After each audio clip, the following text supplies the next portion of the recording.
ശക്തമായ പോരാട്ടങ്ങളാണ് നടക്കുന്നത്. ഫിഫ ലോകകപ്പിന്റെ ആദ്യ ക്വാർട്ടർ ഫൈനലിൽ മൊറോക്കോയെ തകർത്ത് ഫ്രാൻസ് സെമി ഫൈനലിൽ പ്രവേശിച്ചിരിക്കുകയാണ്. എതിരില്ലാത്ത 2 ഗോളുകൾക്കാണ് ഫ്രാൻസിന്റെ ജയം. രണ്ടാം പകുതിയിൽ കിലിയൻ എംബാപ്പയുടെയും ഉസ്മാൻ ഡെംബലെയുടെയും ഗോളുകളാണ് ഫ്രാൻസിന് ജയം സമ്മാനിച്ചത്.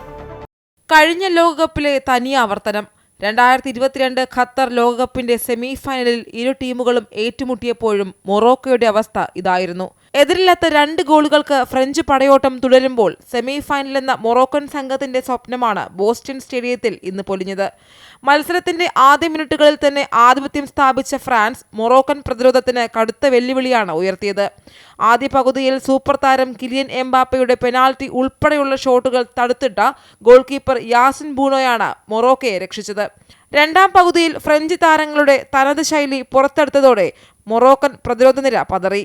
ഇതോടെ 6 മിനിറ്റുകളുടെ ഇടവേളയിൽ 2 ഗോളുകൾ പിറന്നു. 60-ാം മിനിറ്റിൽ മനോഹരമായൊരു ഷോട്ടിലൂടെ എംബാപ്പെ ഫ്രാൻസിനായി അക്കൗണ്ട് തുറന്നു. ആ ആവേശം കെട്ടടങ്ങും മുൻപേ 66-ാം മിനിറ്റിൽ ഉസ്മാൻ ഡെംബലെയും ബോക്സിന് പുറത്തുനിന്നുള്ള തകർപ്പൻ ഷോട്ടിലൂടെ ഫ്രാൻസിന്റെ ലീഡ് ഉയർത്തി. ഫ്രഞ്ച് മുന്നേറ്റങ്ങളെ പ്രതിരോധിക്കുന്നതിൽ Morocco goalkeeper Yassine Bounou മികച്ച പ്രകടനമാണ് കാഴ്ചവെച്ചത്. ഈ ജയത്തോടെ തുടർച്ചയായ 3 ലോകകപ്പുകളിൽ സെമി ഫൈനലിലെത്തുന്ന 3ാമത്തെ ടീമായി ഫ്രാൻസ്. 2ാം തവണയാണ് ഫ്രാൻസ് ലോകകപ്പ് സെമിയിൽ എത്തുന്നത്. 60-ാം മിനിറ്റിൽ ഗോൾ നേടിയ ഫ്രഞ്ച് സൂപ്പർ താരം കിലിയൻ എംബാപ്പയ്ക്ക് ലോകകപ്പ് കരിയറിലെ ഗോളുകളുടെ എണ്ണം ഇതോടെ 20ആയി. അർജന്റീനയുടെ ലയണൽ മെസ്സിക്ക് പിന്നിൽ 2ാം സ്ഥാനത്താണ് എംബാപ്പെ. സ്പെയിൻ ബെൽജിയം പോരാട്ടത്തിലെ വിജയികളാകും സെമിയിൽ ഫ്രാൻസിന്റെ എതിരാളികൾ. Sports desk, Amrita TV.